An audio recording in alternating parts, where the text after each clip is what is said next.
अच्छा जी, अब एक इम्पॉर्टेंट टॉपिक है नोज़ की वेस्कुलेचर एंड इनर्वेशन। इसकी वेस्कुलेचर काफ़ी इंपॉर्टेंट है, यहाँ से एमसीक्यू भी बनता है, एससीक्यू भी आ जाता है और क्लिनिकल भी कोई ना कोई बन जाता है।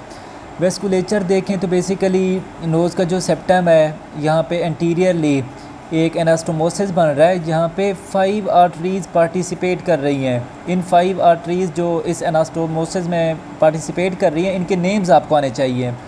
ठीक है जी। इसको कहते हैं कैज़ल बेल्च एरिया, तो ये नेम आपके जहन में होना चाहिए। ये जो एनास्टोमोसिस है, इसको कैज़ल बेल्च एरिया कहते हैं। इसमें कौन सी 5 आर्टरीज़ हैं, आपको उनके नेम पता होने चाहिए। एक है एंटीरियर एथमेडल आर्टरी और दूसरी है पोस्टीरियर एथमेडल आर्टरी। तो ये दोनों ऑफ्थेल्मिक आर्टरीज से आई है, हम पीछे भी ये पढ़ चुके हैं। ऑफ्थेल्मिक आर्टरी किसकी ब्रांच है? इंटरनल कैरोटिड आर्टरी की ब्रांच है। इसके अलावा बाकी जो 3 आर्टरीज़ हैं, जैसे आप देखें कि ग्रेटर पैलेटाइन आर्टरी या सफिनो पैलेटाइन आर्टरी, ठीक है। उसके अलावा ये लेबियल आर्टरी जो सुपीरियर आपका जो अपर लिप है ना, उससे ऊपर आपका नोज़ का सेप्टम होता है, तो उस ब्रांच को कहते हैं septal branch of superior labial artery. ये फेशियल आर्टरी से आती है। ठीक है जी। ये दोनों कहाँ से हैं? मैक्सिलरी आर्टरी से। तो ये दो ऑफ्थेल्मिक आर्टरी, ये मैक्सिलरी आर्टरी और ये facial artery. Ophthalmic artery internal carotid artery से आई है और ये maxillary artery external carotid artery से, और ये सेप्टल ब्रांच भी फेशियल आर्टरी जो कि एक्सटर्नल कैरोटिड आर्टरी से आई है।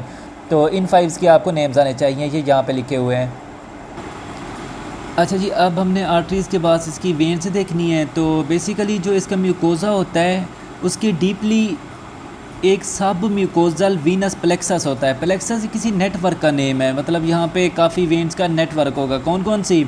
एक ऑफ्थेल्मिक वेन्स, ठीक है, और फेशियल वेन और पैलेटाइन वेन। तो ये तीनों मिलके एक सब म्यूकोजल वीनस प्लेक्सस बनाते हैं। इस प्लेक्सस का फ़ायदा क्या होता है? बेसिकली ये एक थर्मो रेगुलेटरी सिस्टम है बॉडी का। जब भी एयर आती है नोज़ से, तो ये हीट एक्सचेंज होती है और एयर वार्म हो जाती है। इसकी वजह से लंग्स तक पहुंचने से पहले वो वार्म हो चुकी होती है। तो ये इसकी इंपॉर्टेंस है। बाकी जो लेटरल नोज़ है, उसकी ड्रेनेज विनस ड्रेनेज कहाँ पे होती है? जो एंगुलर, मतलब आई का मीडियल साइड थी, वहाँ पे एंगुलर, और जो लेटरल नेज़ल वेन्स थी उनके थ्रू इसकी जाके ड्रेनेज होती है। ये डेंजर एरिया ऑफ फेस के बारे में आप क्लिनिकल में इसकी डिटेल में पढ़ेंगे। अच्छा जी, अब हम देखते हैं nerve supply of the nose. Basically जब आप क्रेनियल नर्व स्टडी करेंगे न्यूरो में, तो ये चीज़ें आपको वैसे क्लियर हो जाएंगी। तो हम ब्रीफली देखते हैं कि नोज़ को नर्व सप्लाई किस तरह से होती है। सबसे पहले आप देखें कि इसका जो नोज़ का जो एक्सटर्नल होता है, एक्सटर्नल नोज़, जैसे उसकी डॉर्सम और एपेक्स हो गई, इसको CNV1 प्रोवाइड कर रही थी। हमने ये क्रेनियल नर्व 5 में पढ़ा था सही तरीके से कि CNV1 की एक ब्रांच होती है एक्सटर्नल नेज़ल ब्रांच, तो वो इस एरिया को सप्लाई करती है। और अगर हम देखें कि एंटीरो सुपीरियरली, ये नोज़ की स्ट्रक्चर है, अगर उसकी एंटीरो सुपीरियरली हम उसको देखें तो उसको भी यही CNV1 प्रोवाइड कर रही थी। वहाँ पे कौन सी ब्रांच होती है, ये आप डिटेल में पढ़ेंगे क्रेनियल नर्व 5 की ब्रांचेस में से। वहाँ पे ऑफ्थेल्मिक नर्व होती है जो इसको क्या करती है, प्रोवाइड करती है नर्व सप्लाई। और इसके अलावा जो लेटरल वाल होती है इसकी नोज़ की, उसको ग्रेटर पैलेटाइन नर्व सप्लाई करती है, क्योंकि ये उसके क्लोज पड़ जाती है। आगे हम अब देखते हैं कि ये जो इसका नीचे वाला पोर्शन होता है, यहाँ पे देखें, ये जो एल ऑफ नोज़ है, एल ऑफ नोज़ जो होते हैं, बिल्कुल ये आप देखें नोज़ की स्ट्रक्चर, जो एल ऑफ नोज़ हैं, इनको कौन प्रोवाइड करता है? CNV2। ये हमने जब क्रेनियल नर्व 5 पढ़ी थी तो वहाँ पे हमने ये क्लियर मेंशन किया था कि इसकी टिप को, डॉर्सम को CNV1 प्रोवाइड कर रही थी, और जो इसके एला थे इनको CNV2 प्रोवाइड करती है। CNV2 की कौन सी ब्रांच? इंफ्रा ऑर्बिटल नर्व, ठीक है। इंफ्रा ऑर्बिटल, ऑर्बिट से नीचे, ज़ाहिर बात है वो इंफ्रा ऑर्बिटल है, तो उसके ये क्लोज पड़ जाता है इसका एल ऑफ नो वाला रीजन, तो ये उसको प्रोवाइड करती है। अच्छा, इसका नोज़ का एक फंक्शन होता है स्मेल वाला।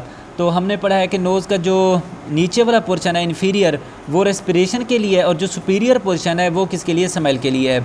तो अगर उसके सुपीरियर पोर्शन को देखें, चाहे वो उसका सेप्टम है या लेटरल वाल है, वहाँ पे ओल्फैक्टरी एपिथीलियम होती है। यहाँ से एराइज होती हैं ओल्फैक्टरी नर्व्स, ये ऊपर पास करती हैं। वो जो क्रिब्रिफॉर्म प्लेट ऑफ थी उसकी एथमाइड बोन की, हमने बोन्स वाले चैप्टर में पढ़ा था, वहाँ पे काफ़ी सारे वो छोटे छोटे फोरामेंट्स से, वहाँ से इन नर्व्स ये पास करती हैं, और पास होकर जब ऊपर आती हैं तो यहाँ पे एक ओल्फैक्टरी बल्ब होता है, ठीक है। ओल्फैक्टरी बल्ब क्या है? ओल्फैक्टरी ट्रैक्ट की एक्सटेंशन है। ये आप क्रेनियल नर्व 1 में आप इसको डिटेल में पढ़ेंगे। तो ये इसकी इनर्वेशन के बारे में था। अच्छा जी, अब हम देखते हैं ये पैरानेज़ल साइनसेस, ये क्या चीज़ें हैं। ये पीछे हम थोड़ा सा पढ़ चुके हैं फ्रंटल साइनस। ये फ्रंटल साइनस पहली बात है कि ये एक स्पेस है, ये होता कहाँ पे है, हमने सबसे पहले इसकी लोकेशन देखनी है। ये जो आपकी सुपरसिलियरी आर्च होती है, आप इमेजिन करें सुपरसिलियरी आर्च को, तो सुपरसिलियरी आर्च और इधर जो नोज़ का रूट होता है बिल्कुल इस लोकेशन में जो आपकी फ्रंटल बोन थी, कॉम्पैक्ट बोन, उसका एक आउटर टेबल थी और इनर टेबल, तो आउटर एंड इनर टेबल के दरमियान में तो ये कौन सी होती है, फ्रंटल साइनस होता है। ठीक है जी, ये इसकी लोकेशन है, सुपरसिलियरी आर्च और रूट ऑफ नोज़ ये वाली लोकेशन, और आउटर एंड इनर टेबल के दरमियान में फ्रंटल साइनस होता है। अब बात यह है कि ये फ्रंटल साइनस ड्रेन कहाँ पे जाके होगा। ये पीछे हम पढ़ चुके हैं ये जो मिडिल नीजल मेटस थी, तो यहाँ पे ये फ्रंटल साइनस जाके ओपन होता है, किसके थ्रू, जैसे एक फन्नेल होती है, इसी तरह एथमेडल इनफंडिबुलम, इसके थ्रू जाके यहाँ पे ये ड्रेन होता है। अच्छा जी, इसकी नर्व सप्लाई कौन सी है फ्रंटल साइनस की, आप खुद से इमेजिन कर लें कि जो CNV1 का एरिया था, एरिया ऑफ सप्लाई, उसमें फ्रंटल साइनस आ जाएगा, क्योंकि ये सुपरसिलियरी आर्च ये वाला एरिया वहीं पे कवर हो जाता है। ठीक है जी। अच्छा, इसके दो पार्ट्स होते हैं, एक हॉरिजेंटल पार्ट होता है और एक वर्टिकल पार्ट होता है। आपकी फ्रंटल बोन जो थी, जो हमने फर्स्ट टॉपिक में पढ़ा था, फ्रंटल बोन के दो पार्ट थे, एक स्केमस पार्ट था ऊपर वाला और दूसरा जो ऑर्बिट में था उसको ऑर्बिटल पार्ट कहते थे। तो फ्रंटल बोन का जो स्केमस पार्ट है वहाँ पे इस साइनस का कौन सा पार्ट होता है, ऐसे वर्टिकल पार्ट होता है, और ऑर्बिट में आके इसका कौन सा पार्ट होता है, हॉरिजेंटल पार्ट होता है। तो ये फ्रंटल साइनस है।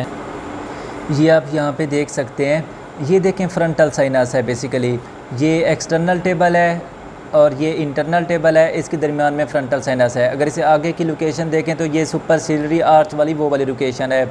अब देखें इस ऑर्बिट और इस नेज़ल ओपनिंग के, नेज़ल जो कैविटी है, इसके दरमियान में ये एथमेडल सेल्स पड़े हुए हैं, तो ये कॉन्स्टिट्यूट करते हैं एथमेडल सेल्स जो हैं, ये साइनसेस बनाते हैं एथमेडल साइनसेस। ठीक है, इसमें एंटीरियर एथमेडल सेल्स भी होते हैं, मिडिल एथमेडल सेल्स भी होते हैं, पोस्टीरियर एथमेडल सेल्स भी होते हैं। ये जो एंटीरियर एंड मिडिल एथमेडल सेल्स हैं, ये दोनों कहाँ पे जाके ड्रेन होते हैं, मिडिल नीजल मीटस में, मिडल मीटस में जाके ड्रेन होते हैं ये दोनों। ये जो पोस्टीरियर वाला है बेसिकली ये जाके सुपीरियर मीटस में जाके ड्रेन होता है, क्योंकि ये पोस्टीरियरली होता है। तो आपने देखा था ना, ये सुपीरियर नेजल मीटस, फिर मिडिल था, फिर इन्फीरियर था। तो ये जो सुपीरियर था बेसिकली इसके क्लोज पड़ता है ये पोस्टीरियर वाला, तो ये उसको ड्रेन करते हैं, बाकी ये दोनों मिडिल में जाते हैं। तो ये एथमेडल सेल्स के बारे में था। अब देखते हैं सफिनेडल साइनसेस को। अब हम देखते हैं सफिनेड साइनस को। बेसिकली यहाँ पे देखें ये सफिनेड बोन है, तो सफिनेड बोन, जो सफिनेड बोन की बॉडी है वहाँ पे ये सफिनेडल साइनस होता है, और ये लेसर विंग में भी एक्सटेंड कर जाता है, जो सफिनेड बोन का लेसर विंग था वहाँ पे भी एक्सटेंड कर जाता है। तो ये उसकी लोकेशन हो गई। अब हम देखते हैं कि बेसिकली फ्यू पीपल में ना, चंद एक लोगों में ये जो पोस्टीरियर एथमेडल सेल थे ये सफिनेड बोन में जाके इन्वेड करते हैं, तो वहाँ पे ये काफ़ी सारे फिर साइनसेस बना देते हैं। लेकिन जो भी साइनस बनेगा आपको आइडिया होना चाहिए कि ये जो सफिनेडल साइनस है ये कहाँ जाके ड्रेन होते थे, जो हमने पीछे नोज़ में पढ़ा है, सफिनेडो एथमेडल रिसेस जो थी। ठीक है, ये सफिनो एथमेडल रिसेस, इसके नेम में सफिनो आता है स्टार्ट में, तो इसलिए सफिनेड साइनस यहाँ पे जाकर ड्रेन होगा। अब आपने देखना है कि इसकी आर्टेरियल सप्लाई और नर्व सप्लाई कौन सी है। जो पोस्टीरियर, क्योंकि एथमेडल सेल्स आपको पता है कि यहाँ पे जाके इन्वेड करते हैं, तो इसका मतलब है जो पोस्टीरियर एथमेडल आर्टरीज होगी या पोस्टीरियर एथमेडल नर्व्स वगैरह होंगी, तो वो इस एरिया को सप्लाई कर सकती है। अब हम देखते हैं मैक्सिलरी साइनस को। जो आपकी मैक्सिला बोन होती है बेसिकली वहाँ पे होता है मैक्सिलरी साइनस। इसकी आर्टेरियल सप्लाई और नर्व सप्लाई कहाँ से होगी, मैक्सिलरी आर्टरी और मैक्सिलरी नर्व से होगी। अब हम देखते हैं कि ये आपकी नेज़ल कैविटी है। ठीक है जी, तो इसका जो लेटरल वाल है नेज़ल कैविटी की, ये इसकी बेस है। ठीक है, अब बेस को ये इस तरह ट्रायंगल बनाए तो इसकी एपेक्स यहाँ पे जाके बन रही है।